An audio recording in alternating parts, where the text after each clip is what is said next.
Operasi Senyap Holland Taylor, agen Yahudi, acak-acak PBNU dan Muhammadiyah, adu domba Indonesia. Pengamat intelijen Benny Murtopolubis mengungkap analisa tajam soal manuver asing yang menyusup ke tubuh organisasi keagamaan terbesar di Indonesia, Nahdlatul Ulama NU. Menurutnya, ada operasi senyap yang dijalankan oleh jaringan Zionis internasional melalui sosok C. Holland Taylor, seorang mantan pengusaha Amerika yang sejak 1999 bermukim di Indonesia.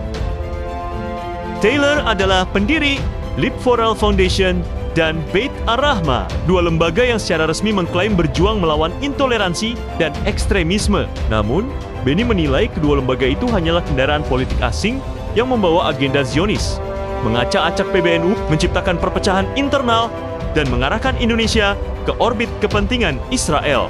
Taylor memanfaatkan kedekatan dengan tokoh NU sebagai pintu masuk, memperluas jejaring. Ia ikut memfasilitasi Bali Holocaust Conference 2007 bersama Simon Wiesenthal Center. Semua ini dianggap langkah normalisasi simbolis antara NU dan Yahudi internasional. Tahun 2021, Taylor terjerat skandal adu domba melalui LSM yang dia bangun, yakni Beit Ar-Rahmah. Ia merilis artikel kontroversial yang mencatut nama tokoh besar seperti Aziumardi Azra, Syafi'i Ma'arif, Amin Abdullah, dan Abdul Munir Mulkhan tanpa izin. Aziumardi Azra mengecam tindakan ini sebagai adu domba yang berbahaya. Tokoh lainnya menegaskan nama mereka dipakai secara sepihak demi kepentingan asing. Skandal ini memperkuat citra Taylor sebagai tukang adu domba yang menabur perpecahan di kalangan elit Islam Indonesia. Benny Murtopolubis menilai, Taylor menggunakan narasi Islam moderat NU sebagai alat propaganda internasional. Narasi ini dijual di Barat sebagai model Islam yang toleran. Padahal, di dalam negeri justru menjadi sumber kontroversi. Soft power seperti ini sangat klasik dalam operasi intelijen, dikemas dengan wajah humanis. Namun tujuannya jelas, membuka ruang normalisasi dengan Israel, memperkuat jejaring Yahudi internasional, dan melemahkan kohesi internal bangsa Indonesia, ujar Benny. Benny menegaskan bahwa operasi Taylor punya implikasi serius. 1.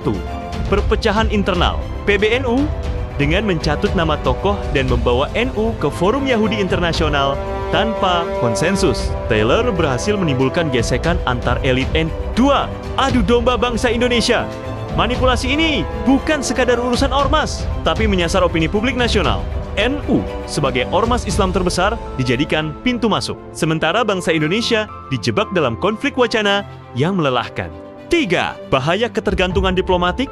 Membuka pintu diplomasi dengan Israel melalui jalur pribadi dan LSM asing justru berbahaya. Indonesia akan tampak tunduk pada agenda global Zionis, bukan berdiri atas kepentingan nasional.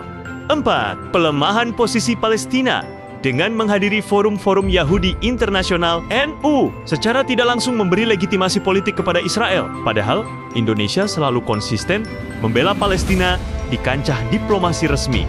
Taylor adalah warga negara Amerika Serikat. Ia lahir sebagai anak seorang perwira militer Amerika yang bertugas dalam Corps Jack Judge Advocate General's Corps.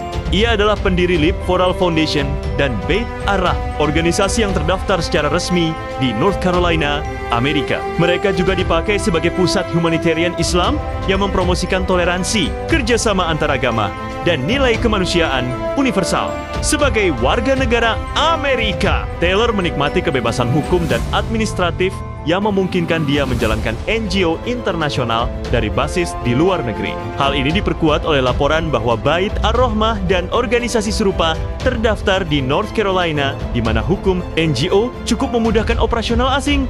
Ada indikasi kuat bahwa lembaga yang ia dirikan digunakan dalam praktek pengaruh budaya atau agama yang tidak selalu diungkap secara terbuka, terutama terkait publikasi yang mencatut nama tokoh Islam tanpa izin dan normalisasi hubungan yang kontroversial. Tidak berhenti di situ, Taylor juga disebut sebagai orang di balik pengundangan Peter Berkowitz, akademisi Amerika Serikat yang dikenal sebagai tokoh konservatif pro-Israel dan pernah menjabat Director of Policy Planning di Departemen Luar Negeri AS. Berkowitz dihadirkan dalam forum di PBNU dan Universitas Indonesia UI dengan kedok dialog akademik. Namun, kehadirannya menimbulkan tanda tanya besar. Bagaimana mungkin institusi keagamaan terbesar dan kampus tertua di Indonesia menjadi panggung bagi figur yang jelas-jelas pro-Zionis? Rangkaian fakta yang mengaitkan Taylor dengan LSM internasional, konferensi kontroversial, serta pengundangan tokoh pro-Zionis ke forum akademik di Indonesia memperlihatkan pola sistematis. Semua ini menunjukkan bahwa ada operasi senyap yang sengaja diarahkan untuk mengacak-acak tatanan sosial politik Indonesia dari dalam.